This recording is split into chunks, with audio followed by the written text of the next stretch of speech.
আপনি কি মেসিকে গোল করে কখনো জার্সি খুলে ফেলতে দেখেছেন? সেদিন মেসি প্রথমবার গোল করে মেসির জার্সি খুলে ফেলেছিল, কিন্তু কেন? আপনি জানলে অবাক হবেন সেদিন মেসির সাথে কি হয়েছিল।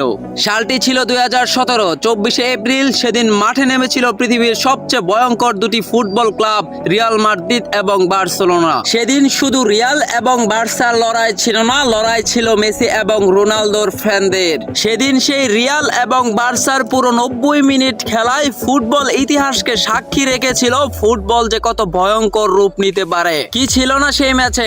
আক্রমণ পাল্টা আক্রমণ, গোল পাল্টা গোল। কেনই বা হবে না? দু দলের কারো থেকে কারো কম শক্তি ছিল না তো। তাই তো 90 মিনিট সময়েও 2-2 গোলের সমতায় ছিল দুটি দল। কিন্তু রিয়াল মাদ্রিদের সেই দর্শকরা খেপিয়েছিল মেসিকে। তাই তো মেসি শেষ সময়ে গোল করে সেই 80,000 দর্শককে জানান দিয়েছিল মেসির রাজত্ব এই রিয়ালের মাটিতেই।